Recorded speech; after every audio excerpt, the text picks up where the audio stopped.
وزیر خارجہ شاہ محمود قریشی اسلام آباد میں نیوز کانفرنس کر رہے ہیں، آپ کو براہ راست لیے چلتے ہیں۔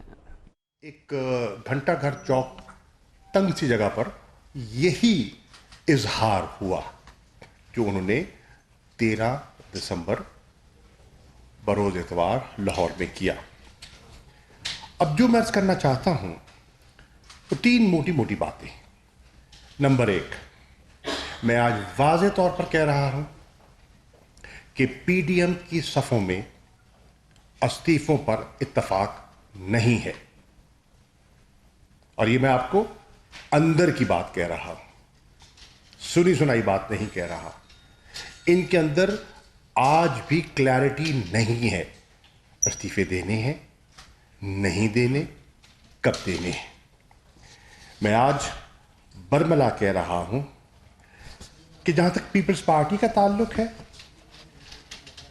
ابہام ہے، مبہم ہے، ان کی حکمت عملی بھی واضح نہیں ہے، اور اس کی بنیادی وجہ ہے، اس کی بنیادی وجہ یہ ہے کہ جو پیپلز پارٹی میں جو فیصلہ کن قوت ہے وہ نہ جلسے میں تھی نہ پی ڈی ایم کے اجلاسوں میں تھی، اور وہ فیصلہ کن قوت آصف علی زرداری ہیں۔ دیکھیے، وہ کہتے ہیں نا، ایک مثل ہے، ہاتھی کے دانت دکھانے کے اور چبانے کے اور۔ تو بلاول تو دکھانے کے لیے ہے، فیصلہ بلاول نہیں کرتا۔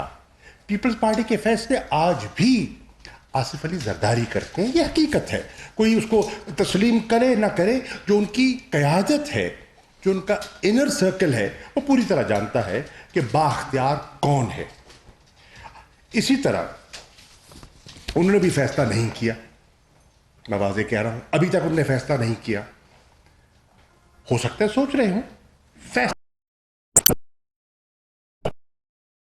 دوسری بڑی جماعت جو پی ڈی ایم کی ہے وہ پی ایم ایل این ہے، وہ تقسیم ہے۔ استعفوں کے ایشو پر پی ایم ایل این میں واضح 2 دھڑے دکھائی دے رہے ہیں۔ ایک سوچ شہباز شریف صاحب کی ہے، اور دوسری سوچ محترمہ مریم صاحبہ کی ہے، مریم نواز صاحبہ کی ہے، اور دونوں سوچوں میں ایک خلا ہے، ایک گیپ ہے، وہ ابھی تک یکجا نہیں ہو پائی۔ اور پھر آپ دیکھتے ہیں کہ ایک آپ کو پارٹی کے اندر 2 لڑیاں دکھائی دیتی ہیں، ہیں جو نواز شریف صاحب کی سوچ کی عکاسی کرتے ہیں، اور کچھ حضرات، خواتین و حضرات ہیں جو مریم بی بی کی سوچ کی عکاسی کرتے ہیں، لیکن یکسوئی نہیں ہے۔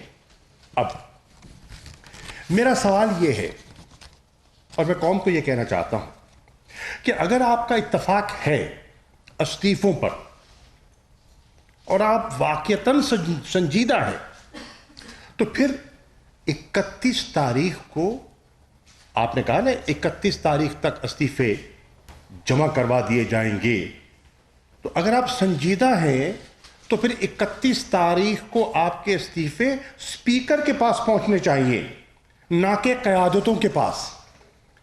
قیادت کے پاس استعفیٰ پہنچانا تو یہ ایک دکھاوا ہے، طفل تسلی ہے، اور جو پختہ سیاسی کارکن ہے اس چیز کو سمجھتا ہے کہ یہ ایک پریشر ٹیکٹک ہے، ایک ٹائم گیننگ ایکٹیویٹی ہے، اور کچھ نہیں ہے، اس میں سنجیدگی نہیں ہے۔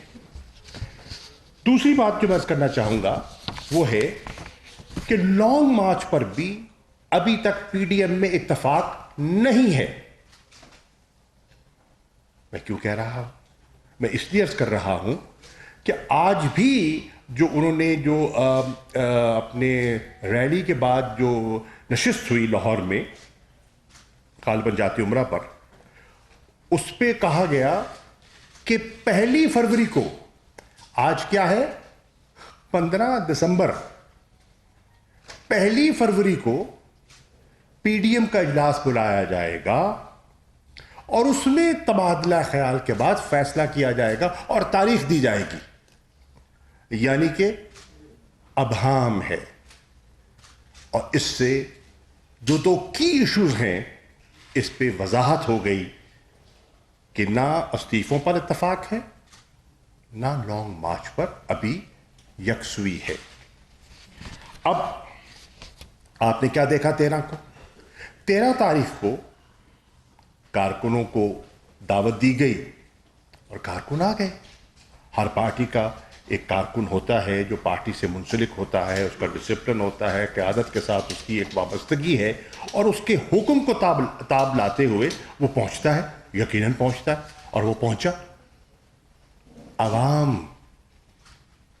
موبلائز کرنے میں پی ڈی ایم ناکام رہی. یہ نکتہ ہے. آپ چھوڑیے, آپ پاکستان کو چھوڑیے, آپ پنجاب کو چھوڑیے, لاہور شہر, آپ صرف لاہور شہر کے ہجوم کو دیکھیے اور لاہور شہر کی آبادی کو دیکھیے.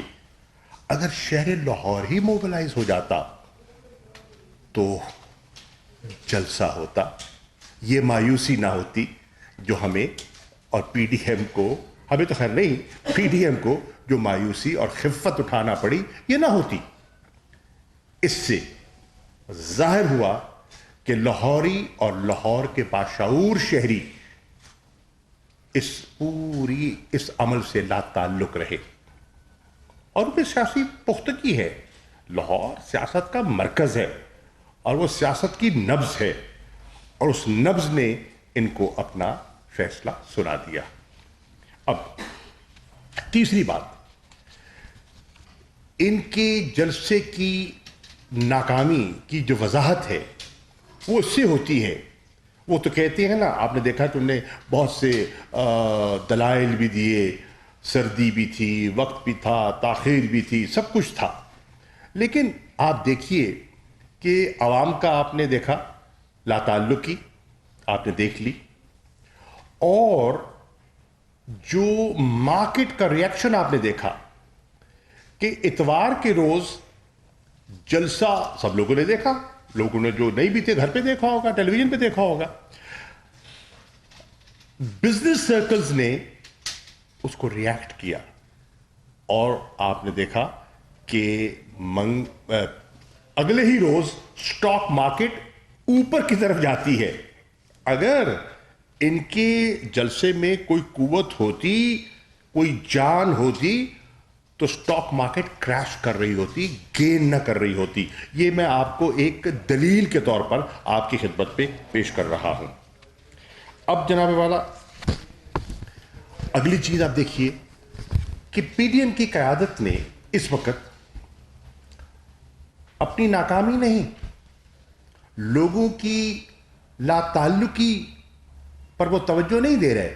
ان کو اینالائز کرنا چاہیے کہ لوگ لا تعلق ہوئے تو کیوں ہوئے, ان کا بیانیہ اگر مسترد ہوا تو کیوں ہوا, اس پر غور و فکر ہونا چاہیے تھا اگلے اجلاس میں. وہ نہیں ہوا.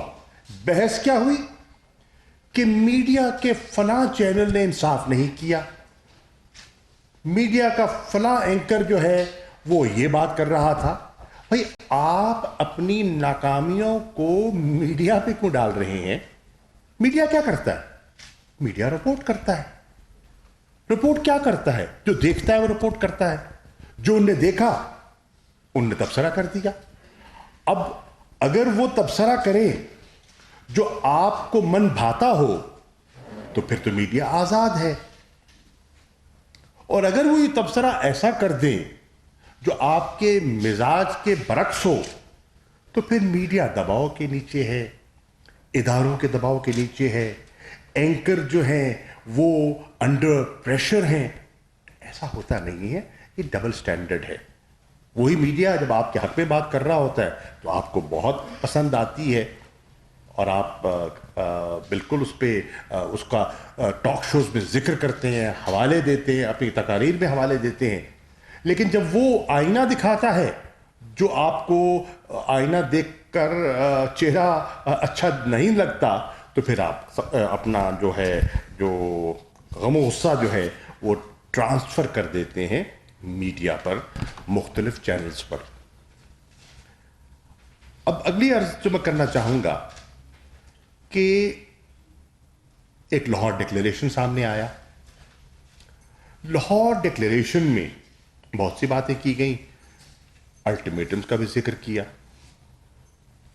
کیا کہا کہ ہم یہ الٹیمیٹم دیتے ہیں کہ 31 جنوری تک وزیر اعظم پاکستان مستعفی ہو جائیں. کیوں بھائی؟ کیوں ہو جائے؟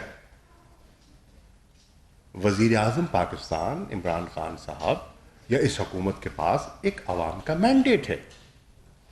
1,70,00,000 ووٹ پڑا ہے ان کی جماعت کو. لوگوں نے بلے کے نشان پر مہر لگائی ہے. پولنگ اسٹیشنز کے سامنے قطاریں تھیں. تو آپ کے کہنے پر وہ مستعفی ہو جائیں؟ کیوں؟ پھر کہا گیا کہ وہ اس لیے چلے جائیں کہ ان کو انتخابات جو ہیں وہ شفاف دکھائی نہیں دیے.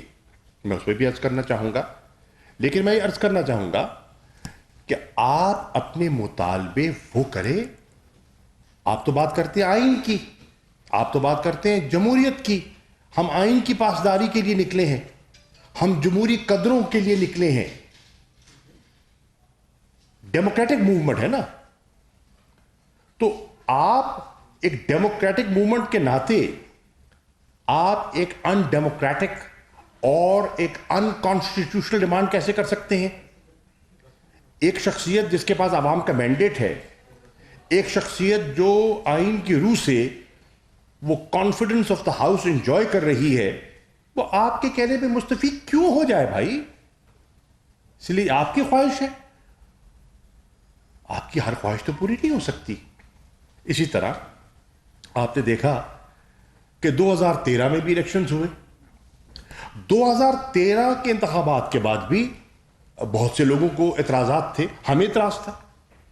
تحریک انصاف نے کہا ہم نے اعتراضات کیے، ہم نے مطالبات کیے.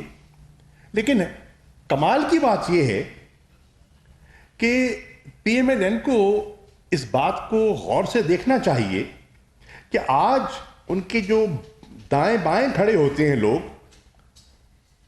2013 میں وہ کیا کہہ رہے تھے.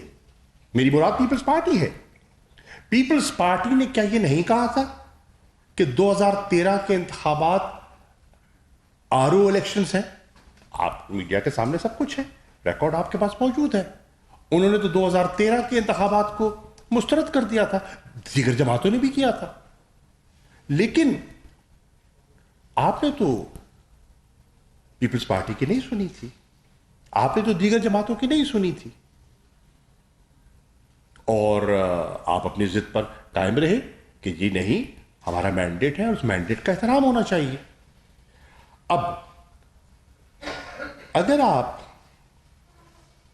2008 میں پیپلز پارٹی منتخب ہوتی ہے تو وہ اپنا پورا 5 سال کا ٹرم مکمل کرتی ہے. 2013 میں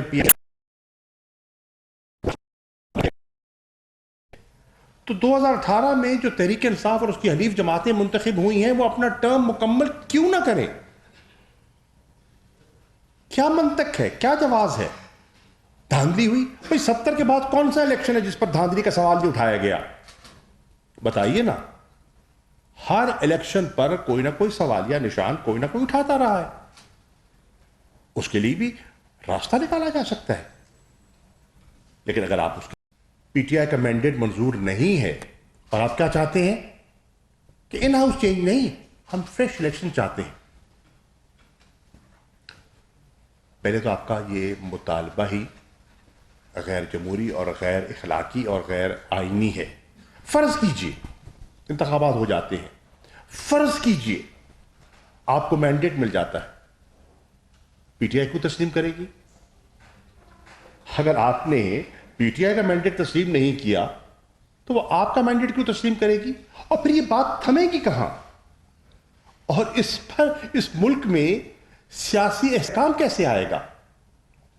اور اگر آپ نے مستقل طور پر ملک کو عدم استحکام کی نظر کرنا ہے تو کیا سوچنے کی بات یہ ہے اس وقت جو ہماری ریجنل سچویشن ہے وہ اس کی اجازت دیتی ہے؟ یہ قابل غور بات ہے اور سنجیدہ عناصر ہر جماعت میں موجود ہیں. I am sure Peoples Party میں بھی ہیں، I am sure P M L N میں بھی ہیں. انہیں اس بات پر توجہ دینی چاہیے اگر آپ یہ بے یقینی کی کیفیت برقرار رکھتے ہیں تو اس کا معیشت پہ کیا اثر ہوگا؟ ایک طرف تو آپ کہتے ہیں کہ آپ کو لوگوں کی فکر ہے، لوگوں کا درد ہے، لوگ مہنگائی میں پس رہے ہیں، تو پھر اگر اپنا ایک اکنامک ایکٹیویٹی بڑھ رہی ہے اور انڈیکیٹرز بہتر ہو رہے ہیں تو آپ اس میں رخنہ اندازی کیوں کر رہے ہیں؟ آپ رکاوٹ کیوں بن رہے ہیں؟ اگر لوگوں کا درد ہے تو پھر تو آپ ایسی تجاویز دے کر آئے جس سے کہ اکنامک ریکوری اور اسٹیبلٹی ہو، انویسٹمنٹس پروموٹ ہو، گروتھ ہو، امپلائمنٹ جنریشن ہو. لیکن آپ کے مقاصد یہ نہیں ہے، آپ کے مقاصد کچھ اور ہیں اور وہ قوم بھانپ چکی ہے. تبھی انہوں نے عدم دلچسپی کا مظاہرہ کیا ہے 13 تاریخ کو. پھر فرماتے ہیں کہ یہ غالباً مریم بی بی نے اپنی تقریر میں کہا جلسے میں، اور بلاول نے غالباً اپنی تقریر ہی میں کہا، if I'm not wrong، کہ گفت و شنید کا وقت جا چکا. اب میں اور پھر دوسرے دن جو وہ اپنی پریس کانفرنس کرتے ہیں اس میں کہتے ہیں ہاں گفتگو ہو سکتی ہے لیکن اس کے لیے شرط ہے کہ اسمبلیوں کو ڈیزالو کیا جائے اور نئے الیکشنز کا اعلان کیا جائے. سوال یہ ہے تو پھر یہ گفتگو کیا ہے اور کون آپ سے گفتگو کرے گا اور کیوں آپ سے گفتگو کرے گا؟ کیوں آپ سے گفتگو کرے گا؟ اگر آپ یہ کنڈیشنل گفتگو کرنا چاہتے ہیں وہ تو ہمیں قابل قبول نہ ہوگی اور ہمیں قابل قبول نہیں ہے. آپ دیکھیں الٹیمیٹم سے تو، دھمکیوں سے تو بات نہیں چلے گی.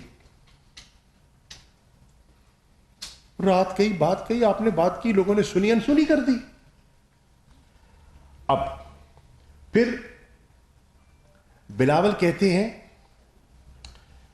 Time for talks is over. میں کہتا ہوں بیٹا یہ نا تجربہ کاری ہے، ابھی آپ کو وقت چاہیے کچھ سمجھنے کا، کچھ سیکھنے کا. Time for talks is never over. سیاست میں گفت و شنید ہوتی ہے، سیاست میں دروازے بند نہیں ہوتے. اور اگر آپ نے سیکھنا ہے تو اپنے نانا سے سیکھ لیجئے. جب 1977 میں پی این اے، ان میں سے بہت سی جماعتیں آج آپ کے دائیں بائیں ہیں جنہوں نے آپ کے نانا کی حکومت کو اس وقت ٹاپل کیا تھا،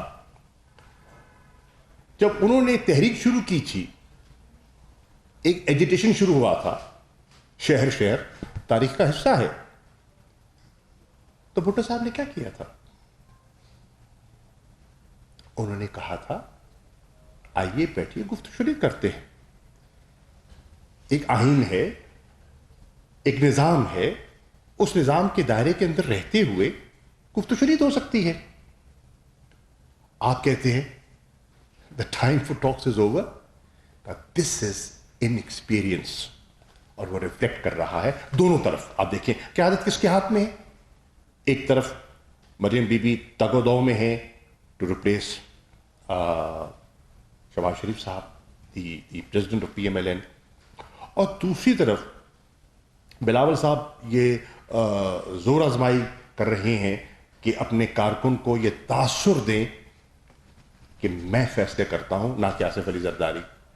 تو یہ دونوں ہمارے جو مستقبل کے خواہش مند پرائم منسٹرز ان ویٹنگ ہیں، اور یقین جانیے ایک دوسرے کو بھی برداشت نہیں کر پائیں گے. وہ وقت دور نہیں ہے، وہ وقت دور نہیں ہے. اور یہ اتحاد جو ہے یہ غیر فطری اتحاد ہے اور عارضی اتحاد ہے. اس کا ایک آبجیکٹو ہے، ایک منفی آبجیکٹو ہے. اس کے پیچھے کوئی کوئی دیر پا سوچ نہیں ہے. آپ دیکھیں گے اور وہ بھی آپ کے سامنے آ جائے گا. یہ جو گفتگو شنید ہے اور یہ جو رویہ ہے، مجھے اجازت دیجیے کہنے کی، اس رویے سے آپ جمہوریت کو نقصان پہنچا سکتے ہیں. تاریخ سے سبق سیکھیے، اور پاکستان کی تاریخ آپ کے سامنے واضح ہے. Democracy has been derailed more than once in Pakistan. Not once, more than once. Learn from the lessons of history. اب ڈائلاگ کی جب ہم بات کرتے ہیں، دیکھیے سیاست میں میری رائے میں حد درمی نہیں ہوتی. Politics is the art of the possible. آپ راستہ تلاش کرتے ہیں، آپ ملک کے مسائل کو حل کرنے کے لیے راستے تلاش کرتے ہیں. مثال کے طور پر ہمیں قانون سازی کرنی تھی فیٹف کے ایشو پر. پاکستان گرے لسٹ میں. ہماری کوشش، حکومت کی کوشش کہ گرے لسٹ سے پاکستان چھٹکارا پائے. ہندوستان کی مسلسل کوشش کہ پاکستان کو گرے لسٹ سے بلیک لسٹ میں دھکیلا جائے. اس کے لیے قانون سازی درکار تھی. ہم نے اپوزیشن سے کہا، جس میں یہ جو دو مین پارٹیز ہیں پی ڈی ایم کی، جن میں پارلیمنٹ میں جن کی موجودگی ہے، نمایاں موجودگی ہے، پی پی پی اور پی ایم ایل این، کیا آئیے بیٹھ کر قومی مفاد میں پاکستان کو گرے لسٹ سے نکالنے کے لیے قانون سازی کرتے ہیں. اسپیکر نے دعوت دی، اسپیشل کمیٹی بنائی، اور پھر بعد میں اسپیکر ہاؤس میں نشستیں ہوئی. اب کمال دیکھیے کہ اگر ملک کے مفاد میں اور نیشنل ایشو پر، نیشنل سیکورٹی ایشو پر مذاکرات کا کوئی ان کا جذبہ ہوتا تو وہ آگے بڑھتے. کیا کہا؟ ان مذاکرات کو نیب کے قانون میں ترمیم سے مشروط کر دیا گیا. اور میں آپ سے دیانتداری سے بات کر رہا ہوں. انہوں نے کہا کہ فیٹف پہ پروگرس تبھی ہوگی جب آپ نیب کے، یعنی کہ ہمارے کیسز میں کوئی رعایت برتیں گے. One is linked to the other. اور ہم ان کو بارہا کہتے رہے. میں نے ان سے گزارش کی کہ نیب کے قانون پر آپ کو اعتراض ہو سکتا ہے آپ کے اعتراض میں کہیں وزن بھی ہو، اس پر بات ہو سکتی ہے، اس پر گفت و شنید ہو سکتی ہے، لیکن اس کو مشروط نہ کیجیے، اس کو کنڈیشنل مت بنائیے. ہاں آپ یہ کہیے کہ اس کے لیے فیٹف کی قانون سازی کے لیے ہم آگے بڑھتے ہیں، نیب کے قانون پر ہمیں اعتراضات ہیں، آئیے مل بیٹھے اس پہ بھی بات کرتے ہیں. نہیں، ایسا نہیں کیا گیا. ان کو مشروط کیا گیا کہ نہیں، اگر بڑھنا ہے تو اس شرط پہ آگے بڑھیں گے. پھر 34 ترامیم آپ کے سامنے آ گئیں کہ جی یہ ہیں، ہم اس پہ بڑھنا چاہتے ہیں، تو یہ 34 ترامیم جو آپ قبول کریں، چھوکے ناقابل قبول تھی. اور اس سے تو مطلب ہے کہ وائنڈ اپ ہی کرتے پورے ادارے کو. تو یہ ان کی شرط تھی. ہم بارہ کہتے رہے do not link one to the other. لیکن آپ نے دیکھا کہ انہوں نے اس بات کو اہمیت نہیں دی. آج بھی میں کہتا ہوں کہ پرسنل ایشوز کو اور نیشنل ایشوز کو مت الجھائیے. نیشنل ایشوز کی اپنی اہمیت ہے، اور آپ کے پرسنل نیب کے کیسز کی آپ کی نظر میں یقیناً اہمیت ہوگی. میں یہ نہیں کہہ سکتا کہ آپ کی نظر میں اہمیت نہیں ہے، یقیناً ہوگی. Do not mix the two. اس وقت آپ اپنے پرسنل ایجنڈے کو نیشنل ایجنڈے پر فوقیت دے رہے ہیں، جو کہ درست میری رائے میں، تحریک انصاف کی رائے میں، میری پارٹی کی رائے میں درست نہیں ہے. چنانچہ میں باور کرانا چاہتا ہوں اور برملا کہنا چاہتا ہوں، اور تحریک انصاف کا موقف ان کی اعلیٰ پی ڈی ایم کی اعلیٰ قیادت میں وقت ضائع کیے بغیر